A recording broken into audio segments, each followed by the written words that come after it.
अस्सलामुअलैकुम जी। आज की वीडियो गोल्डन स्पून एपिसोड 10 पर है। चैनल पर नए हैं जी तो चैनल को सब्सक्राइब कर लें। चलें स्टार्ट करते हैं। स्टार्टिंग में हम जूही को देखते हैं जो कि होंग तायोंग यानी कि संगचुन से इंटरव्यू के लिए कहती है, लेकिन फिर संगचुन उसको मना कर देता है और वहीं पर यूजिन जूही और संगचू को साथ देकर बहुत ही ज़्यादा जेलस हो जाती है। दूसरी तरफ हम होंग तायोंग और उसके फ्रेंड्स को देखते हैं और होंग तायोंग मजाक में अपने दोस्तों से गोल्डन स्पून के बारे में पूछता है। वो कहता है कि तुम्हें ऐसे स्पून पे बिलीव करते हो जो कि तुम्हारे पेरेंट्स स्वैप कर दे और तुम्हें रिच बना दे। तभी उसके दोस्त उसका मजाक उड़ाने लगते हैं और उससे कहते हैं ये सिर्फ कहानियों में होता है, ऐसा रियल लाइफ में नहीं होता। और वहीं पर होंग तायोंग के दिमाग में जो गोल्डन स्पून वाली बात होती है वो उसे मजाक समझकर टाल देता है। दूसरी तरफ हम संगचू के फादर को देखते हैं जो कि बुक समेट रहा होता है। तभी उसे वहाँ पर वही बुक मिल जाती है जिसके ऊपर गोल्डन स्पून के बारे में लिखा होता है। वो सारी चीजें पढ़ लेता है। इसमें लिखा होता है कि ऐसा स्पून जो कि पेरेंट्स स्वैप करके तुम्हें रिच बना देगा। तभी उसका फादर दिल में सोचता है कि मैं इतना गरीब हूँ कि मेरे बेटे को ऐसी कहानियां सूझती हैं और वो ऐसा चाहता है। मैं अपने बेटे के लिए कुछ नहीं कर सका और वो रिग्रेट करने लगता है। दूसरी तरफ हम जनते और प्रेसिडेंट हुआंग को देखते हैं जहाँ पर जनते को सीईओ हटा दिया जाता है, लेकिन जनते को तो गुस्सा आ रहा होता है। प्रेसिडेंट हुआंग को दोबारा से ब्लैकमेल करने की कोशिश करता है, लेकिन इस बार प्रेसिडेंट हुआंग जनते को अच्छा सबक सिखाते हैं और उससे कहते हैं कि मुझसे और मेरे बेटे से दूर रहो। और दूसरी तरफ हम जूही को देखते हैं जो कि होंग तायोंग के घर पर आती है और मिसेस हुआंग से मिलती है और उनसे कहती है प्लीज आप होंग तायोंग को इंटरव्यू देने के लिए मना लीजिए। तभी मिसेस हुआंग जूही से कहती हैं कि मैं उससे बात करूंगी लेकिन मैं तुम्हें कंफर्म नहीं बता सकती। उसके बाद जब जूही वहां से जा रही है, वो रेस्टरूम के बहाने से होंग तायोंग यानी कि संगचू के रूम में आ जाती है और वो जैकेट ढूंढने लगती है जिसके ऊपर उसके फादर के ब्लड के स्टेन होते हैं जो कि उसे जनते ने बताया होता है, लेकिन उसे वो कहीं भी नहीं मिलती। लेकिन फिर वहीं पर जूही को एक सेफ नजर आता है। जब जूही उस सेफ को खोलती है तो वहाँ पर एक पासवर्ड होता है जो कि जूही को नहीं पता होता। जूही के पास कोई ऑप्शन तो था नहीं, इसीलिए वो वहाँ से चली जाती है। दूसरी तरफ हम संगचू को देखते हैं जो कि अब दोसिन ग्रुप का सीईओ बन चुका है। सारे एम्प्लॉयज को कांग्रेस कर रहे होते हैं। तभी वो सबसे कहता है कि मुझे ये सब पार्टी शार्टी और कांग्रेचुलेशंस नहीं चाहिए, मुझे काम चाहिए और मैं दोसिन ग्रुप की तरक्की चाहता हूँ। ये कहकर वो सारे एम्प्लॉयज को भेज देता है। वहीं पर मुंकी आता है और वो संगचू से कहता है कि आपको एम्प्लॉयज के साथ इतना रूड बिहेव नहीं करना चाहिए। संगचू से कहता है कि मुझे यहाँ तक पहुँचने में पूरे 10 साल लगे हैं और असल जंग तो अब शुरू हुई है क्योंकि मैं जनते को नहीं अपने डैड को डिफीट करना चाहता हूँ। दूसरी तरफ हम संगचू और ओयुजिन को देखते हैं जो कि अपनी फैमिलीज के साथ डिनर कर रही होती हैं और उनकी फैमिली शादी की बातें कर रही होती हैं क्योंकि अब ओयुजिन और संगचू की शादी बहुत करीब होती है। फिर वहीं पर मिसेस हुआंग जो कि जनते की वजह से गुस्से में होती हैं, ओयुजिन की इंसल्ट करने लगती हैं ये कहकर के आप लोग तो हमारी तरह अमीर नहीं। लेकिन संगचू ने ओयुजिन से हमदर्दी में शादी का फैसला किया है। तभी वहाँ पर संगचू ओयुजिन को कवर करते हुए मिसेस हुआंग को चुप करा देता है, जिसे देखकर ओयुजिन बहुत ज्यादा खुश होती है। वो संगचू को थैंक्स करने जाती है। तभी संगचू उससे कहता है कि तुम्हें मुझे थैंक्स करने की जरूरत, मेरी मदद की और मैंने तुम्हारी मदद की, हम तो एक अच्छे बिजनेस पार्टनर्स हैं ना। तभी ओयुजिन सुनती है कि हम बिजनेस पार्टनर्स हैं, ये सुनकर उसे बहुत ज्यादा गुस्सा आता है। दूसरी तरफ मिसेस हुआंग को देखते हैं जो कि संगचू के पास जाके उनको जूही का पैगाम पहुंचाती है और उससे कहती है कि आज जूही आई थी और वो चाहती है कि तुम उसका इंटरव्यू दो।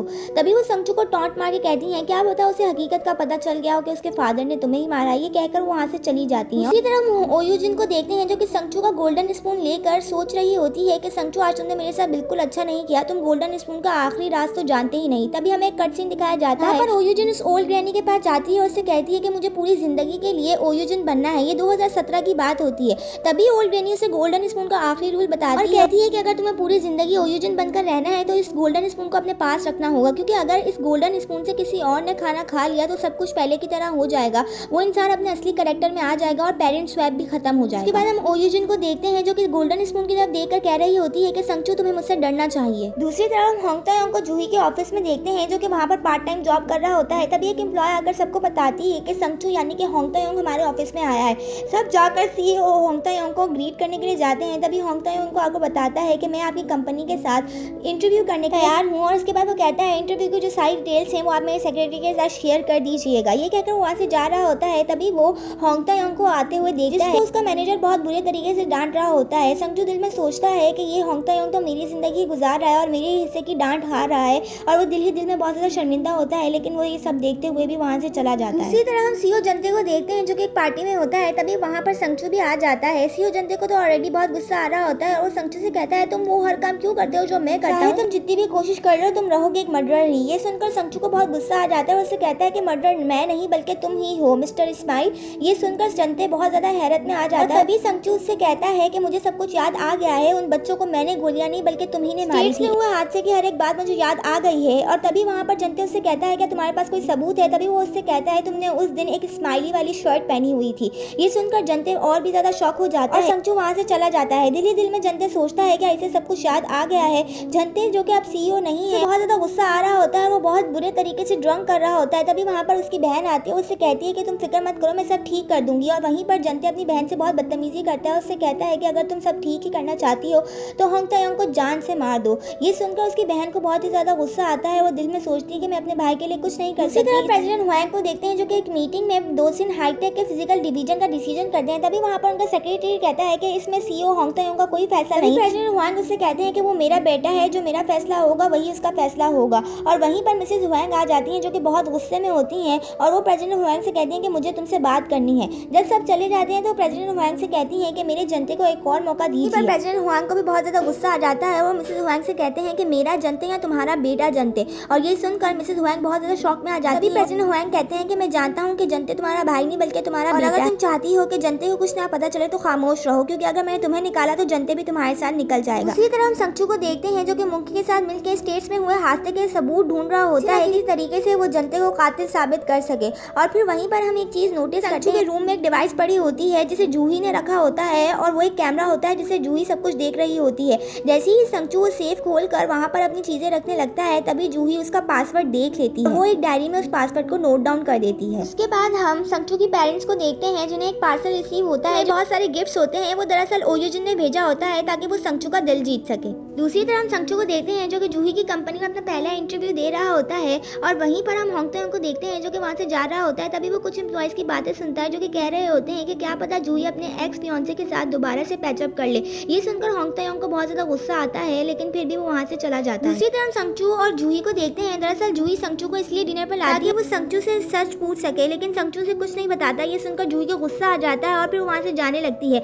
तभी संगचू आकर उसको रोकता है, उससे कहता है कि तुम्हारे फादर का मर्डर मैंने नहीं किया है। तभी जूही से कहती है कि अगर तुमने नहीं किया है तो इतने सारे सबूत तुम्हारे खिलाफ क्यों है। और फिर वो गुस्से में आकर उससे कहती है कि चाहे तुम कुछ भी कर लो, मैं इसे साबित करके रहूंगी कि तुम्ही ने उनका कत्ल किया है और तुम्हें इसकी सजा दिलवाऊंगी। उसके बाद हम होंग तायोंग को देखते हैं जो कि घर जा रहा होता है और रास्ते में वही ग्रैनी खड़ी हुई होती है। वो ग्रैनी होंग तायोंग को देख रही होती है, लेकिन होंग तायोंग उस ग्रैनी को नहीं देख पा रहा होता। होंग तायोंग को वहाँ पे कुछ भी नजर नहीं आता और वो चला जाता है। वो ग्रैनी दिल में सोचती है कि क्या वाकई से मैं नजर नहीं। इसी तरह हम संगचू को देखते हैं जो कि उस लैंडलॉर्ड की मदद से अपने पेरेंट्स की मदद कर रहा होता है और दूर से खड़ा होकर देख रहा होता है। जब वो लैंडलॉर्ड संगचू के पास आते हैं तो वो उससे पैसे लेते हैं, उससे कहते हैं ये लोग वाकई खुशकिस्मत हैं कि इनके बेटे के दोस्त तुम हो, इनकी इतनी मदद कर रहे हो। उसके बाद जब वो चले जाते हैं तो संगचू अपने पेरेंट्स को खुश देखकर बहुत ही ज्यादा खुश होता है। उसके बाद अगले दिन हम देखते हैं कि संगचू जब अपनी कंपनी में आता है तो सब लोग उससे दोसिन हाईटेक के फिजिकल डिवीजन के डिसीजन के बारे में पूछते हैं। तभी संगचू उन सबसे कहता है कि इसमें मेरी कोई रजामंदी नहीं और ऐसा कुछ नहीं होगा। और यहीं पर वो सबके सामने अपने फादर के डिसीजन को अपोज कर देता है। और जैसे ही वो अपने ऑफिस में आता है तो वहाँ पर ओयुजिन को देखता है जो कि बहुत ही ज्यादा गुस्से में होती है। अब तुम जूही को कोई इंटरव्यू नहीं दोगे, तुम जानते हो ना कि वो अपने फादर की मौत का जिम्मेदार समझती है और वो किसी तरह साबित करना चाहती है। तभी संगचू से कहता है यही देखना चाहता हूँ कि वो क्या साबित करना चाहती है। तभी ओयुजिन उससे कहती है कि तुम्हें मेरी बात सुननी होगी, कहीं ऐसा ना हो कि तुम्हें बाद में रिग्रेट करना पड़े। और फिर वो ये कहकर वहाँ से चली जाती है। और फिर संगचू दिल में सोचता है कि कौन से रिग्रेट की बात कर रही है, क्योंकि संगचू को गोल्डन स्पून के आखिरी रूल के बारे में तो कुछ पता ही नहीं होता। दूसरी तरफ प्रेसिडेंट हुआंग को देखते हैं जो कि संगचू की अपोजिशन डिसीजन के बारे में सुनकर बहुत ज्यादा गुस्से में होते हैं और वो अपनी सेक्रेटरी से कहते हैं कि अभी और इसी बार होंग तायोंग को यहाँ पर बुलाओ।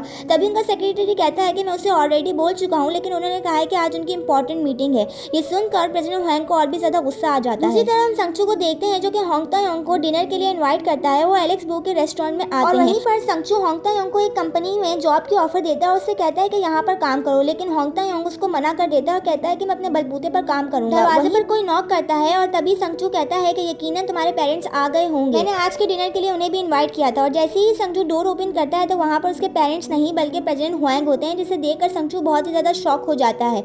और दूसरी तरफ संगचू के पेरेंट्स भी आ जाते हैं और वो भी प्रेसिडेंट हुआंग को देखकर शॉक में आ जाते हैं। इसके बाद ये सब मिलकर डिनर कर रहे होते हैं, लेकिन प्रेसिडेंट हुआंग को तो संगचू पर ऑलरेडी गुस्सा आ रहा होता है।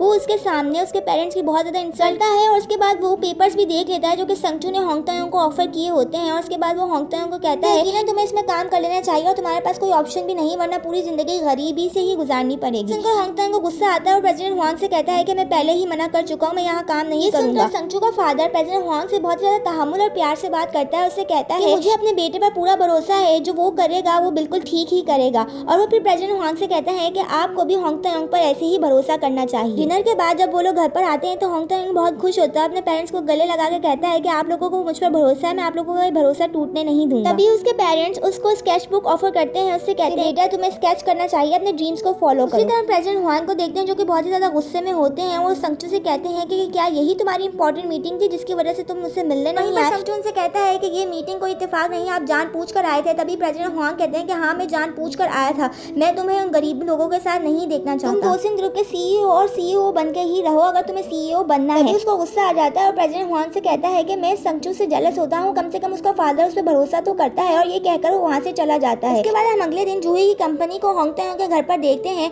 जो कि उससे इंटरव्यू लेने के लिए आए हुए होते हैं। आज संगचू का दूसरा इंटरव्यू होता है और ये बात ओयोजिन को पता चल जाती है जिससे और भी ज्यादा गुस्सा आ जाता है। मैं कहती है कि संगचू, मैंने तुम्हें मना किया था लेकिन फिर भी तुमने मेरी बात नहीं सुनी, अब देखो मैं क्या करती हूँ। दूसरी तरफ देखते हैं जूही की कंपनी को इंटरव्यू दे रहा होता है, तभी जूही मौके का फायदा उठाकर रूम में चली जाती है। दूसरी तरफ होंगतायोंग को देखते हैं जो कि इंटरव्यू के लिए जा रहा होता है और फिर वहीं पर वो अपने फादर की दी हुई स्केच बुक को देखता है और कहता है कि पापा, अब मुझे स्केचिंग नहीं करनी, मैं अमीर बनना चाहता हूँ बिल्कुल होंगतायोंग की तरह। और वहीं पर होंगतायोंग को ओयोजिन की कॉल आती है और फिर वो कॉल उठाता है तो ओयोजिन उसे लंच के लिए इनवाइट करती है और ये सुनकर होंगतायोंग भी थोड़ा शॉक हो जाता है। और वहीं पर हम जूही को देखते हैं जो कि उस पासवर्ड की मदद से सेफ खोल लेती है। वहाँ पर उसे कुछ ड्राइंग्स नजर आती हैं जो कि जनते के केस से रिलेटेड होती हैं। जूही को तो वो सब फाइल समझ में नहीं आती। उसके बाद उसको अपने फादर की डेथ से रिलेटेड भी बहुत सारा फाइल नजर आती है, लेकिन उसे वहाँ पर वो कोड नजर नहीं आता जिसके वो ब्लड के स्टेन होते हैं और उस फाइल्स में भी उसको कुछ खास नहीं मिलता। लेकिन वहाँ पर उसे वो बुक नजर आती है जो कि उसने संगचू को दी हुई होती है। जूही बस ये देख ही रही होती है कि वहाँ पर संगचू आ जाता है और वो जूही से कहता है कि तुम चुपके से आकर मेरे कमरे में क्या कर रही हो। लेकिन जूही को तो गुस्सा आ रहा होता है और उससे कहती है कि ये बुक तो मैंने संगचू को दी थी, ये तुम्हारे पास क्या कर रही है। और अब यहाँ पर संगचू के पास उसको जवाब देने के लिए कोई ऑप्शन होता ही नहीं। दूसरी तरफ हम होंगतायोंग को देखते हैं जो कि ओयोजिन के साथ लंच कर रहा होता है और वहीं पर ओयोजिन अपने बैग से संगचू का गोल्डन स्पून निकाल कर होंगतायोंग को देती है और उससे कहती है चलो हम लंच स्टार्ट करते हैं। होंगतायोंग भी ओयोजिन की बात सुन लेता है और वो उस स्पून से खाने ही लगता है। अगर होंगतायोंग ने इस स्पून से लंच कर लिया तो सब कुछ पहले की तरह हो जाएगा, होंगतायोंग होंगतायोंग बन जाएगा और संगचू संगचू, और यही ओयोजिन चाहती है। यहीं पर इस एपिसोड का एंड होता है। वीडियो अच्छी लगी हो तो चैनल को सब्सक्राइब कर दें, लाइक कर दें, शेयर कर दें एंड कमेंट कर दें। Thank you so much. Allah.